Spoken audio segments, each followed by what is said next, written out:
The LBJ, Joe Biden versus Hubert Humphrey, Kamala Harris dynamic is glaringly obvious. It is so obvious that I'm shocked that more people don't actually talk about this.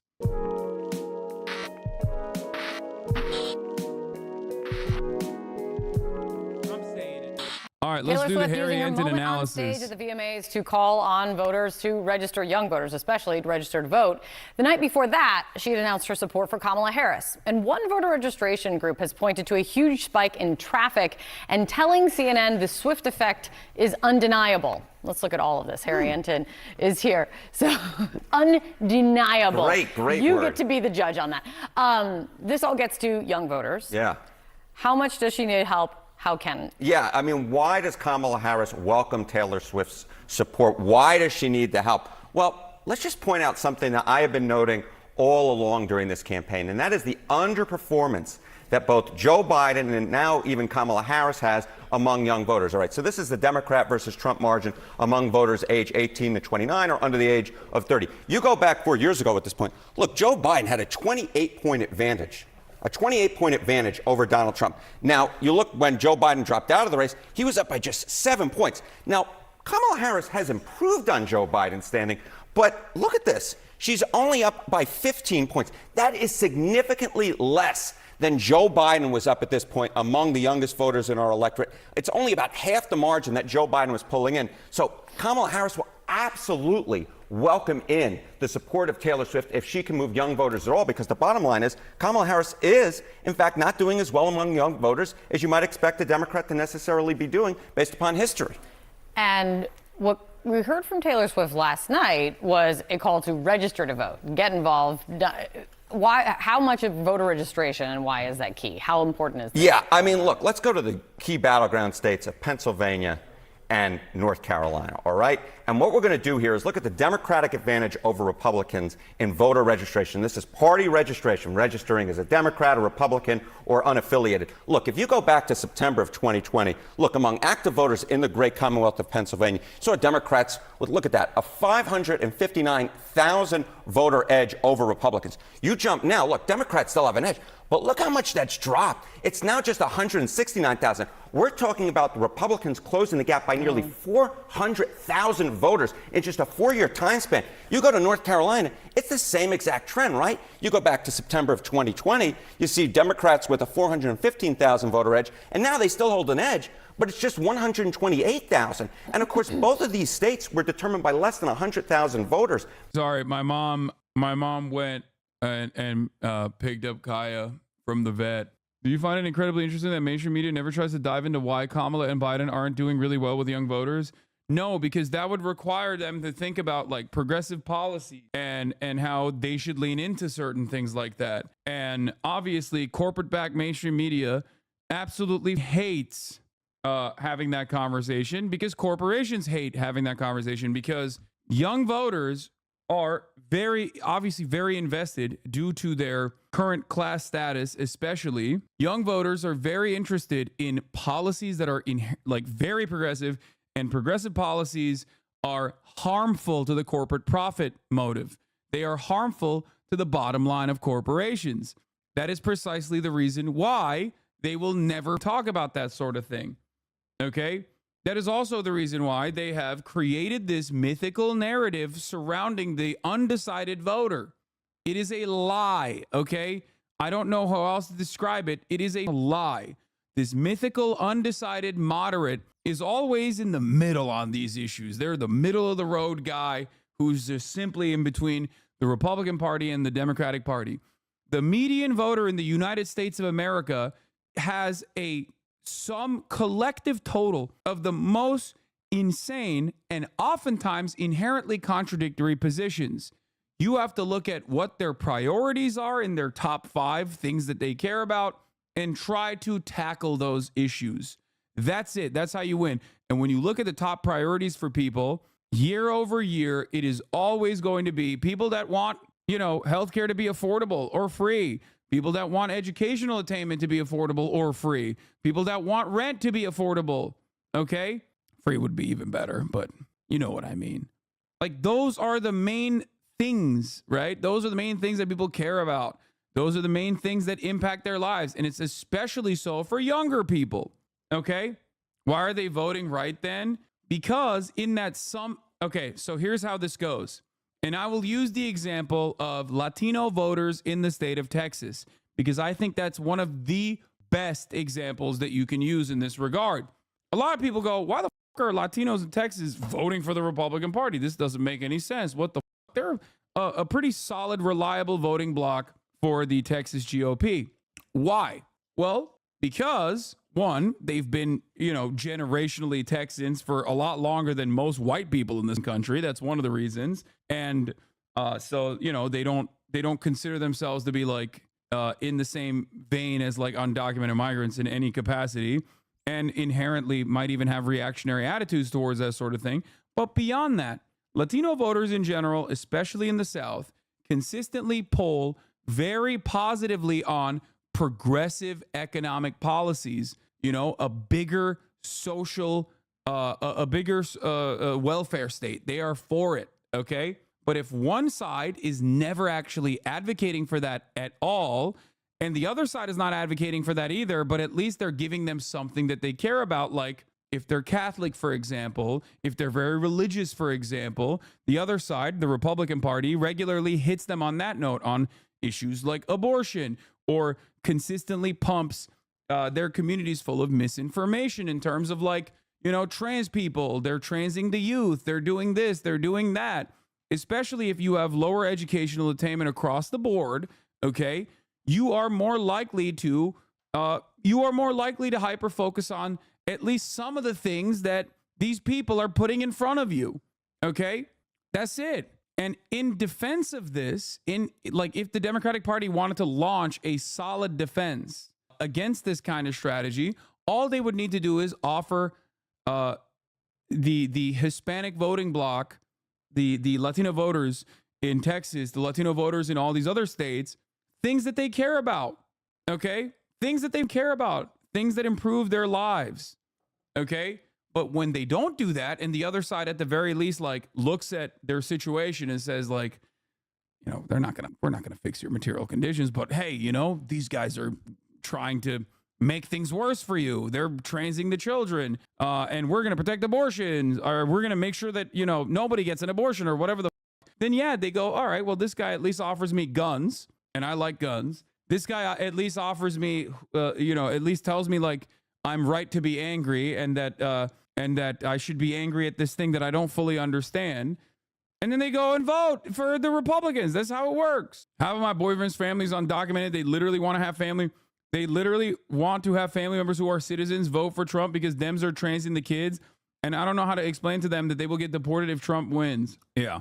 I don't know a single Latino voter who thinks that. Well, you might be in a primarily blue state. Also, you are literally in this chat, which means you're probably like close to the age of 30 or under the age of 30. And of course, Latino voters under the age of 30 are some of the most like pro-socialist you've seen in this goddamn country.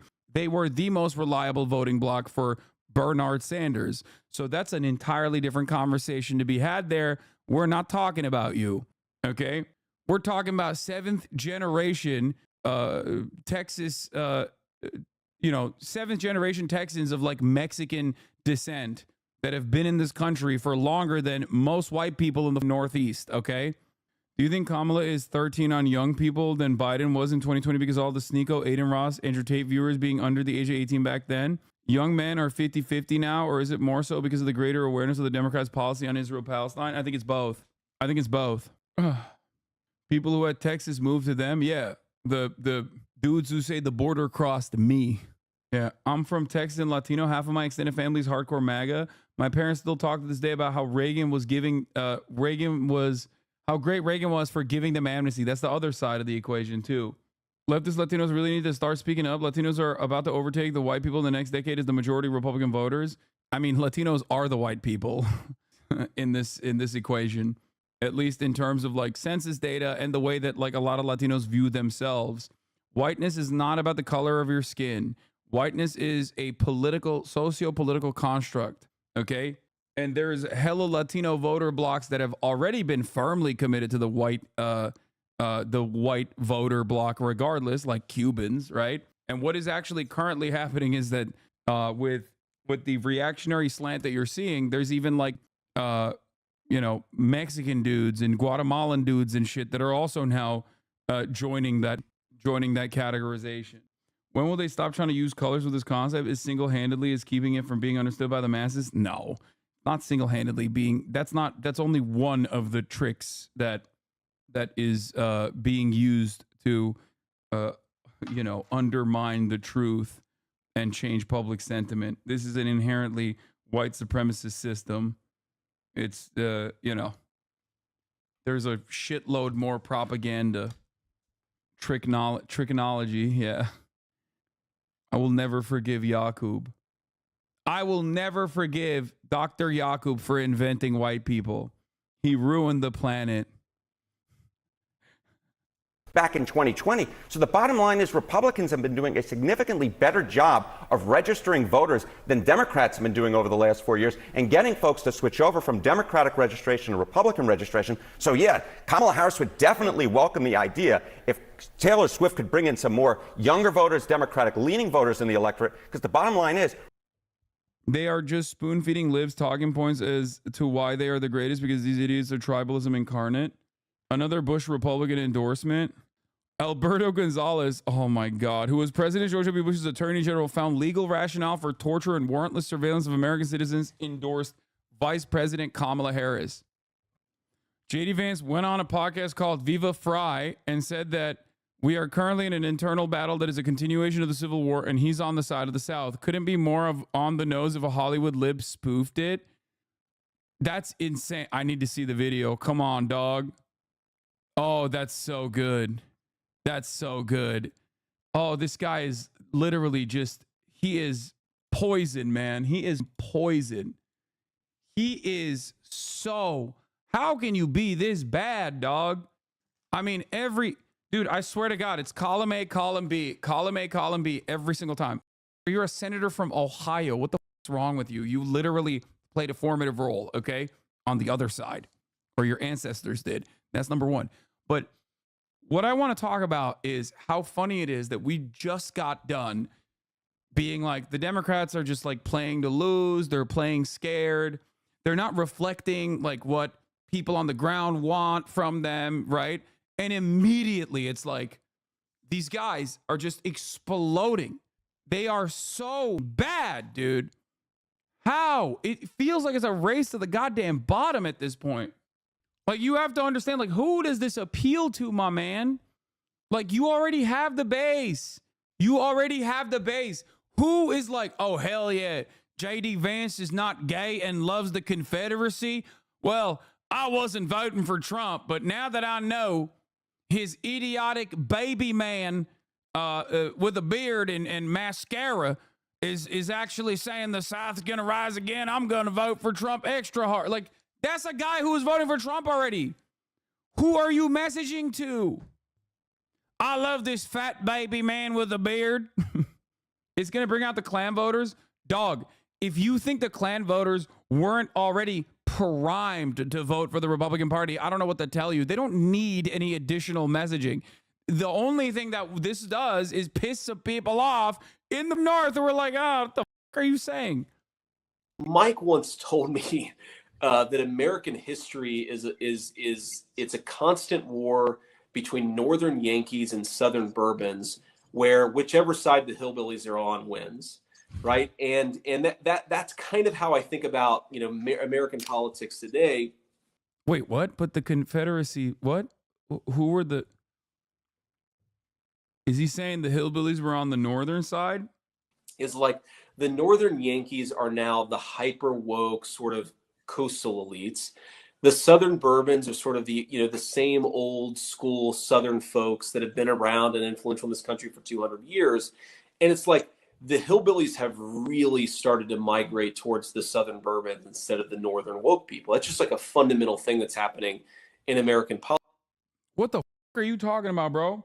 Are you saying that the old South was woke? Like, what the f-? Like the Confederacy was woke? And that's why the hillbillies were on the side of the Yankees, but now the hillbillies are on the side of the Southern extension and continuation of the The continuation of the Confederacy? Like, what the politics guy. But Mike once told me that It's so dumb, dude. This guy's so stupid. Please translate. I don't speak JD Vance. Yeah, the Confederacy wasn't racist enough for the hillbillies.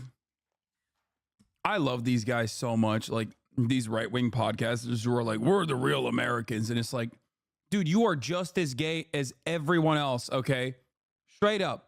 Like, look at me, look at you, okay? We're the same, dog, okay? We're the same. Not really, because at least I work out and shit. Like, it's my favorite thing when these, like, right-wingers are like, yeah, we're macho alpha dog, you know? And then what's your output? Your cultural output is a podcast that 8 people listen to? You're pathetic, dude. You're just as gay as I am, okay? And on top of being a homosexual just like myself, you're a failure, okay? These guys are like, oh, we're so alpha. We're so goddamn alpha, dude. Yeah, hell yeah. I love being a right-winger alpha dog. It's like, what are you doing? You're speaking into a microphone. Holy shit. I agree, but working out is gay as fuck too. I know, it is.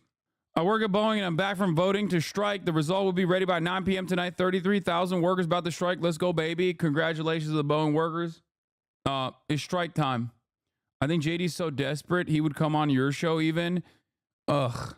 I think he's repulsive little freak. I would have a hard time having a conversation with him. I also am like legitimately afraid of Peter Thiel. He's like one of the only people in this country that I'm actually scared of.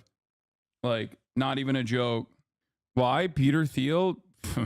Good reason to be afraid of Peter Thiel. Republicans have been doing a heck of a lot better job of registering voters than Democrats have over the last 4 years. I mean, this seems like a warning sign. Well, you know, in the results of it, we have to wait and see, right? Yes.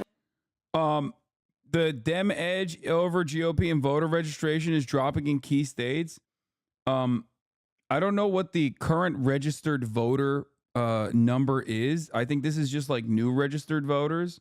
But from what I understand, Michael from Pennsylvania was talking about how like the Democratic Party's like registered voter advantage over the Republican Party in the state of Pennsylvania in 2008 was 1 million.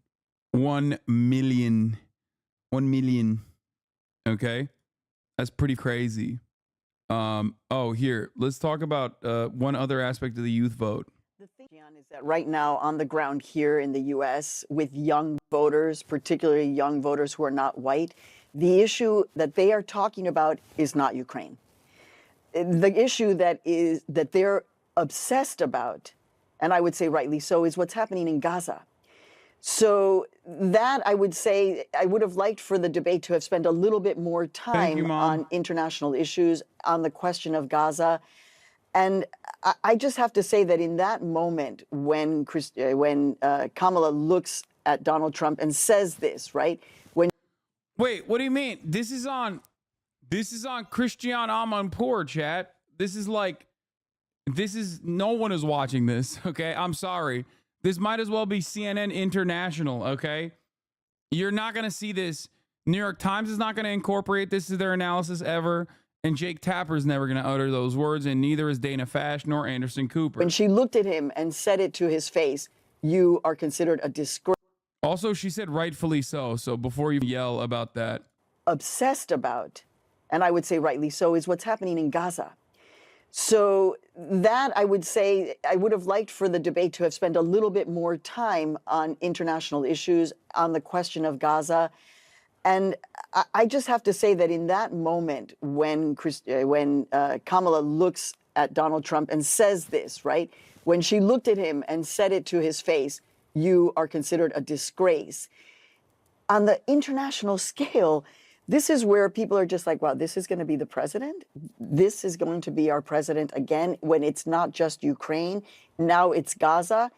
But sadly, she was not able to seal the deal on the question of her position on Gaza. And I think that this is one of the main points for international foreign policy that will, you know, I mean, I hate to say it, but it could make or break her election. And so that's where I would be focusing the attention now. I know you hate my take on this because I have faith, hear rumors law, but I think Kamala goes left on Israel-Palestine by going anti-Bibi with a Gaza reconstruction plan within a month. I'll put my flag down. If I'm wrong, I'll be mega sad. Yeah, let me tell you something, okay? One, too little, too late, and also not enough. Okay? Not only is it too little, too late, but it's also going to not be enough. So even if she did that, she should have done that a month ago. She should have done that a month ago and then built off of the momentum from that into taking a hardened position. Okay? She has routinely said that she is not denying weapons transfers to Israel at this point. It's just not going to happen. ABC covered the story of some Hasanabi heads who are, refusing to serve in the Israeli military, by the way. I thought that was interesting.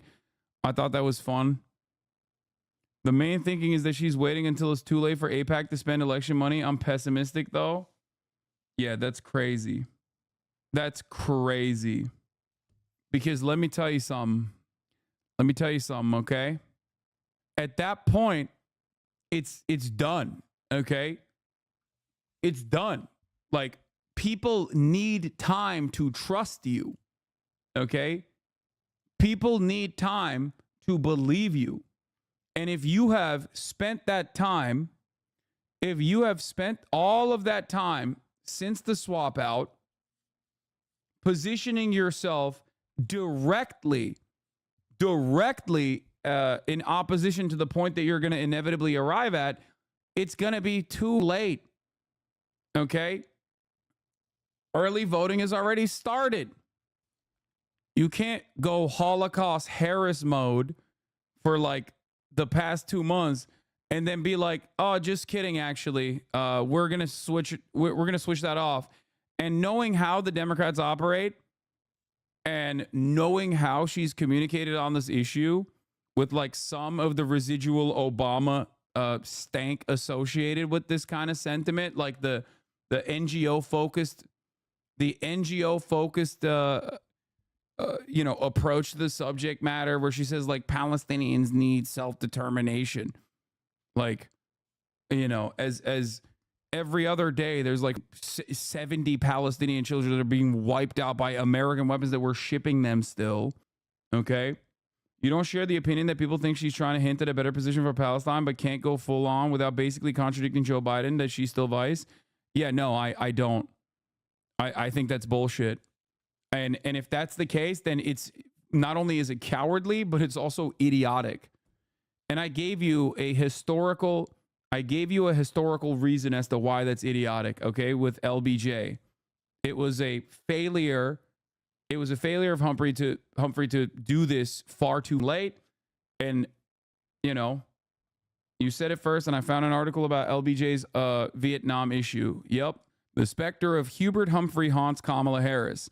A Democratic convention in Chicago isn't the summer's only echo with 1968.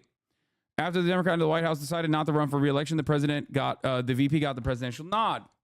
Hubert Humphrey faced that choice in 1968. Kamala faces it now. There are so many patterns that keep repeating themselves.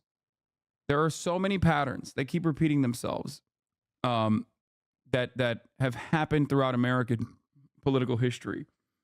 The LBJ, Joe Biden versus Hubert Humphrey, Kamala Harris dynamic is glaringly obvious. It is so obvious that I'm shocked that more people don't actually talk about this. Okay? Not only that, but also on the other side, you have a Ronald Reagan style presidential candidate who has basically carbon copied Ronald Reagan, who has every opportunity to sidestep the Democratic Party and communicate directly with Benjamin Netanyahu. Republicans have, under Nixon and under Reagan, literally cut deals with foreign nationals, with foreign entities, specifically to cook the books in terms of the election on an unfavorable issue. Okay? Ronald Reagan survived an assassination, so did Donald Trump. It's like bar for bar. Chatter's thinking that Kamala is somehow more left-leaning than she is because of her takes in 2020 when she instantly went way to the right on everything is naive. Wish people wouldn't do this shit.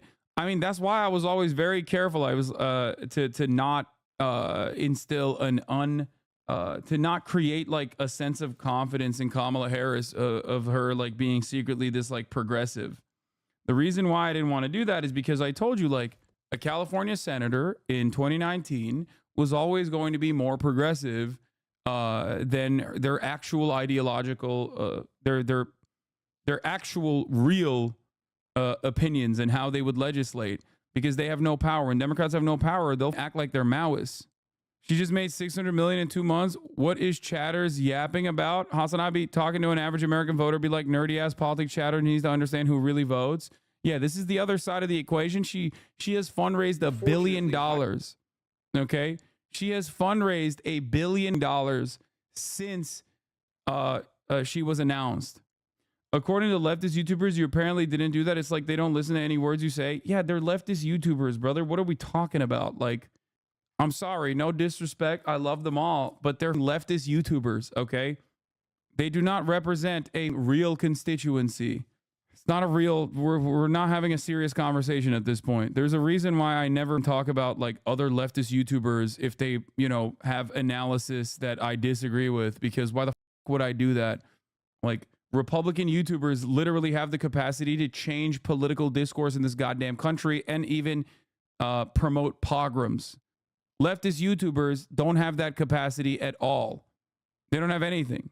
Half of them aren't even American, if you're talking about like bad empanada or whatever.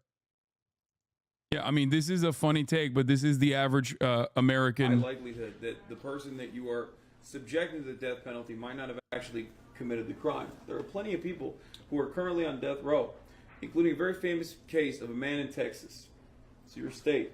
Yes, this guy is autistic. In a lot of instances, actually, this happens very frequently. People with personality disorders, unfortunately, are overrepresented in people within death row that might get falsely accused of a heinous crime that they actually did not commit.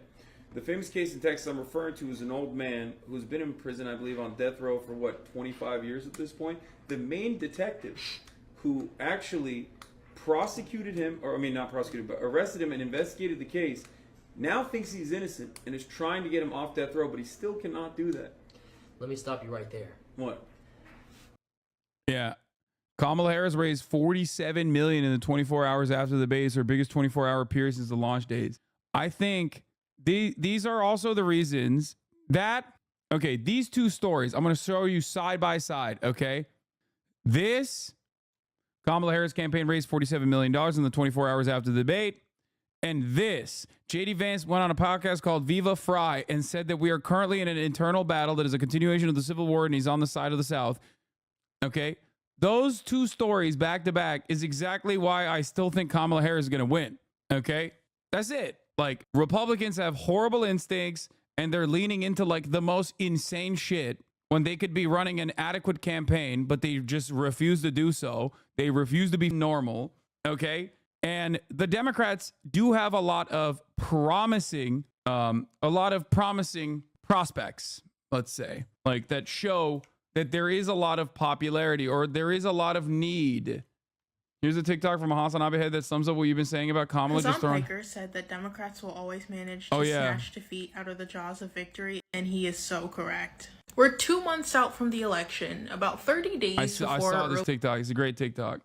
I gotta pee real quick here. Hasan Piker said that Democrats will always manage to snatch defeat out of the jaws of victory, and he is so correct. We're 2 months out from the election, about 30 days before early ballots start going into mailboxes, and the presidential debate is tomorrow, and the Harris campaign has finally announced the policies that they believe in. There's two problems. Actually, there's more like one problem, but the one problem has two facets to it. Basically, what they've done is essentially just copy and paste the Biden campaign's stance on policies. That's what we in the biz call a bad move, because it means that just like the Biden campaign, the Harris campaign's policies are incredibly unspecific. Like, they say they want to raise the minimum wage. Okay, to what? They say they want to restore Roe v. Wade. Okay, how? They say they want to, like, ban assault weapons. Through what means? And since these are all the exact same vague promises that Biden made, why should anyone trust you to actually deliver on it when the administration that you're working for isn't doing that? All of the exciting things that make people want to vote for Democrats are gone, and all of the things that basically just make Democrats Republicans from 2008 are present. The only things that are really specified in this policy page are tax credits. And Democrats, I'm gonna hold your hands when I say this. No one cares about tax credits. Just give people free money. Finally, deciding to run as Joe Biden's Agenda Part 2 was stupid because people didn't just not like Joe Biden because he was old. He is a historically unpopular Democrat due to his politics. The old shit just pushed him over the line. This race should be nowhere near this close, but Democrats are addicted to losing. It's like they can't get enough of it. Another similarity is that Hubert Humphrey also never won a single primary contest, although he did get votes from closed caucuses and being friends with the party bosses. Why tie yourself to a dude with 30% approval? Yeah, it's really funny because that dude's approval rating went up because he dropped out. Okay, that's the funniest thing. Like, people were like, thank God he's no longer the bag up. So his approval rating went up, and Kamala was like, that's the guy I want everyone to associate me with. The guy who I literally replaced because he was so patently unlikable. And before people say it's because the Democrats are the controlled opposition party, okay? Before people say that it's because Democrats are also backed by the same corporate entity and that they are the opposition party, they have a vested interest in continuing the profit focused short-term collapse of the American economy in the same way that the Republicans are, yada, yada, yada. It's like, dog, I know. Okay, I know. But that's not who I'm talking to right now. I'm talking to you. Okay? And I'm making an argument as to I'm helping you and others like you arrive at that conclusion by showing you verifiable proof that, like, the Democrats are working to lose. There is a shit ton of people in here that do not have that same approach that you do, okay? There's a shit ton of people in here that think that the Democratic Party is doing their best, that believe what they see when they hear the MSNBC coverage on the mythical moderate, or when they see the CNN coverage on the moderate undecideds that just want, like, middle of the road policy from Kamala, and that's how they're going to get off their asses and go out and vote. I have to counter that propaganda. Okay?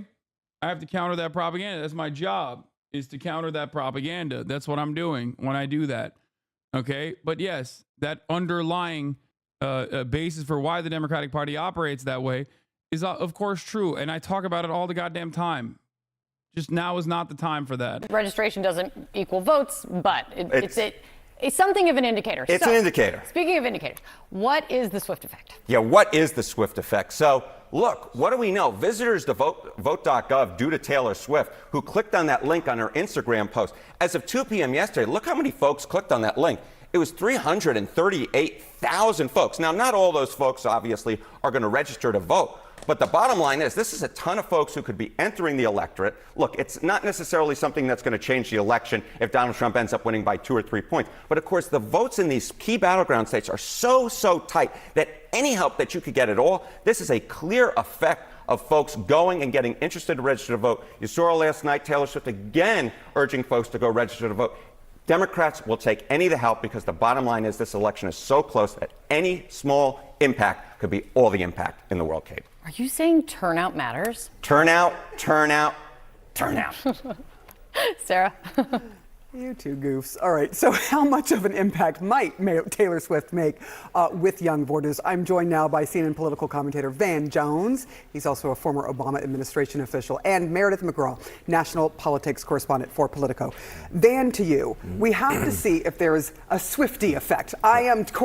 The guy who really is tapped into the youth vote is the guy who cried real tears on camera when Joe Biden dropped out. Let's go to that guy who cried real tears when Joe Biden dropped out. Okay? Harry Hassan has a better understanding of the goddamn youth vote. And he certainly doesn't. I'm just saying he has a better understanding of the goddamn youth vote than Van Jones. Okay? I compared you and Hasanabi and your chat's reactions to the debate and Asman in his chat. Are there actually a large amount of Russian boss trolls, or are there genuinely so many people who believe Kamala is just a liar? If yes, how do you win them over to our cause? Wait, dog, yeah, there's a lot of Republicans in Asmongold's community. No, like, those are genuine people. Also, Kamala does lie. What do you mean? Every politician lies. Coining the phrase, a Swiftie effect. She certainly had an effect on people being interested in registering to vote. We don't know if they actually did. They did click on the link. Do you think she could make an impact? Because you and I have talked about this before. Usually celebrities don't really, they don't really change people's minds. Well, here's the thing. What she can do is to motivate people who might have been Kamala curious to actually look at Kamala Harris as an option. And you do have a whole different world. You and I, we watch television, we know the news, we hopefully everybody at home watches us every day. A lot of people don't. Wake up call to the political class. A lot of people don't follow every Donald Trump press conference, everything that Kamala Harris ever done. And so when they're on in their Instagram, their TikTok, when Taylor Swift, if she moves her left elbow, it's massive news. And so what you're doing is you're creating an on-ramp to politics for a generation of young people that may not honestly have been paying attention at all. And so just the mere fact that you get a little bit of a looky-loo, that people are looking over there, gives Kamala Harris an advantage that she would not have had with people who are not political junkies. That is a heck of a lot of people, 337,000 people. No, million people. Right? I mean, 337,000 that clicked on the link, but there are millions of people on her. Well, there's 300,000 people, as you said, who clicked, but she has 300 million social media followers. She's got more social media followers than a lot of countries have citizens. That's a big deal. It's about the size of the United States. People following her from all over the world. All right, I want to talk about swing states because this is an incredibly close race, and we need to recognize that. Debbie Dingell, Congresswoman from Michigan, talked about her particular state, which was a huge state and a state that Hillary Clinton really needed and lost during her campaign against Donald Trump. Let's listen to what Debbie Dingell said. I think. I wonder what Van Jones will say about Michigan. I wonder if there's like an automatic 200,000 voters plus that Kamala Harris could win over in the state of Michigan. I can't seem to place my finger on why Michigan seems so close. I just don't know why, especially when Michigan was actually wider when the original swap out happened, and then the communication from the Harris team made that so much closer for some reason. Michigan is a dead heat. People know, but there's just a lot of people in the middle. I don't understand at times what people see in Donald Trump. They know what will happen to this country if he's president again, but they believe strongly. And it's just closer than people realize. Meredith, why is this race so incredibly, literally historically close when you look at the polling right now? Well, we're seeing that there still remain millions of undecided voters. And these people are younger. They seem to skew a little bit male. And there are a lot of educated women who are in this group who still have not made up their minds about Harris or Trump. And both campaigns are working hard to try to win them over and also find out where they are in these key battleground states so that they can campaign there and they can tailor their messaging for them. And the Trump campaign and the Harris campaign are on this blitz in the next few days to try to go to these battleground states and make their message. For the Harris campaign to try to move forward with the momentum they have after the debate, and for Trump to try to reset and refocus on the policy issues that he failed to really talk about the other night. Van, I do to you. I don't remember. Like, do they kill you if you say it's Israel or something? Like, do they just do they fire you? Like, what's going on? Like, you can't be avoiding this shit. Like the top of the hour ad break. The mythical moderate that you've been talking about. Yeah. The Democratic Party is avoiding the truth. The mainstream media is avoiding the truth harder than subscribers avoid the top of the hour ad break. It's 3 minutes long and it's here. You might not have recognized it if you were already subscribed for $6 or for free. I'm an ad break now. Remember, and maybe you do. You've been doing this. You've been in this game a lot longer than I have. But that's true. But I'm not sure I remember ever hearing someone say we really have to focus on the male vote, the men's vote. But the men are actually making a difference here, and they are going towards Donald Trump. Yeah. Well, look, we have a gender gap. There's been one for a while. That's not new. But what's new is, I think, the intensity of it. Okay. I think Donald Trump is running a very masculinist campaign. Kamala's not running a feminist campaign. I mean, she's not, underscoring the fact that she's a woman. Hillary Clinton did that, didn't work out as well. But there is this kind of masculinist approach where you're going to what's called the manosphere, which is a bunch of podcasts that are really aimed at men. He's trying to bring in a lot of the so-called bro culture, and it does have an effect. A lot of young men are saying that they don't feel the Democratic Party sees them in a good light. They think the Democratic Party sees all men as being quote unquote toxic, and that's starting to have an effect. And so I think Kamala Harris has an opportunity to make up some ground here, because I know her personally. Nobody more enthusiastic about young men being successful than a former prosecutor. She's been somebody rooting for young men in California to get jobs, to get out of trouble, to get on their way. That needs to be underscored more, given the dynamics of the race. I do want to talk to you about something that the campaign did, the Harris campaign did. They went on Twitter, as one does, and they trolled Donald Trump. I want you to see it. They said, this is our latest campaign ad. And what is it?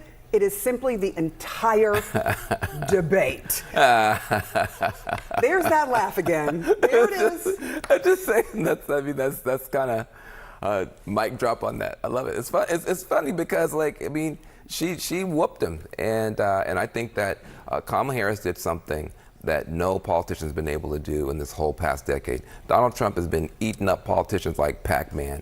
He went through 16 Republican governors and senators, whooped them, and made it look easy. Kamala Harris went out there, and she just owned him on every question, and I just think that she's right. I think that's hilarious. I'm going to show you now our power rankings about to be revealed for the first time. There is a very real problem with the young male demographic that extends far beyond the Democratic Party's future prospects in this election. I don't know how we're ever going to address that, but the same dynamic exists for them the same dynamic exists for them in the exact same way that you saw in that Tyler Adolf Hitler Oliveira video. It's not just Andrew Tate. It's not just TikTok and gender wars. They play a very prominent role in radicalizing young men. Okay? But having said that, beyond the manosphere shit, there are a lot of men who are, one, being left behind in school. They are not receiving the same educational attainment that women are, okay? For a multitude of different reasons. This also cuts at their job prospects. Their job prospects are diminishing. Their material conditions, especially when paired up with the entitlement that they feel about where society is supposed to place them as young men, is causing them to be resentful and angry. If you do not solve the underlying material problems, you are not going to win these people over. You are just going to make them more and more right-wing, more and more radical. That's it. Republicans love this environment. They make no sense since the economy is doing better. Bro, what are you talking about?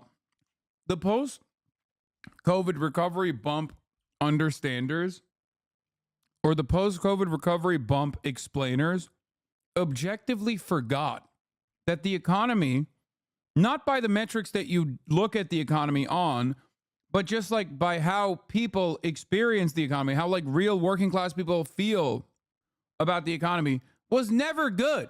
It wasn't good in 2016 either, okay? It's so stupid that people are just like, but I don't get it. It's like objectively better. It's objectively better than it was like, during the peak of COVID. It's like, dude, what are you talking about? This makes it seem like everyone was happy with an economy in like 2016. Why do I do any of this commentary if people just like objectively forget all of a sudden? They like shut off a part of their brains. Shit's not good. Doors open. Doors open. I gotta go outside. And we mentioned a moment ago that there are changes, all right? Let's put it into motion, okay? We believe right now that North Carolina and Georgia have had a shift. They've had some movement. So I want to direct your attention down to the southeastern corner of the country. Georgia and North Carolina are considered toss-ups. So we will now put them. The American economy has been, in terms of GDP, blowing the up since the 90s. And yet, for some weird reason, people's living standards and conditions have gotten worse beyond like technological advancements making things easier. I wonder why. I wonder why important things that you need for upward social mobility, like educational attainment, have exploded in cost. I wonder if that has something to do with it. Housing is something you need to survive. Exploded in cost. Perhaps that is probably more meaningful in terms of the way that people analyze the economy. In the same category that we had 4 other states for some time. Nevada and Arizona, no change. Wisconsin, Pennsylvania, no change. At the moment, we've got Michigan, lean Democrat, or we should say, yes, right here. Right here is lean Democrat in the blue on the far side of the screen. So watch these states as they hit both of them. Come on, Mr. Magic. Don't fail me now. Okay, we're going to do something super ugly, okay? Team? We're with you. Doesn't work. Just doesn't work. I mean, you got to shut the thing down. You got to restart it. But can you point to Wisconsin and tell me about the closeness of that race? Here's what I wanted to show you. Oh, look at that. Look at that. Okay, now we can go back in here, Dana. Let's do this. Voila. Apologies about that. Sorry, but these things happen. You know where that would not have happened, Dana? On Elon Musk's spacecraft earlier today. All right, they did it perfectly. These are the states to focus on right now, okay? These are the area that we are going to watch 78 electoral votes among 6 different states and how they break. I would say Pennsylvania, 19 electoral votes is the biggest batch in this list here. But don't overlook Georgia. It's 16 electoral votes. North Carolina, 16 electoral votes. Taken together, it's 32, right? Okay? So they matter. They matter in a significant way. In a moment, I'll show you just how much going back to 2020. Our forecast at the moment has Kamala Harris the lead. We've got her at 241. We've got Trump at 219. You need 270 to win. That's the magic number in the end. Okay? And that's our power rankings as of now. A bit later, I want to go back to 2020. I want to show you 3 states in specific. I want to show Wisconsin. I want to show Georgia. I want to show Arizona. Dana, do you know what the total was between those 3 states? I don't. Wasn't even 43,000 combined, and that was the difference with Biden winning all 3. And in the end, Trump would have ended up with 269 electoral votes. I'm Steve Doocy. I'm Brian Kilmeade. And I'm Ainsley Earhart. And click here to subscribe to the Fox News. Remember that number.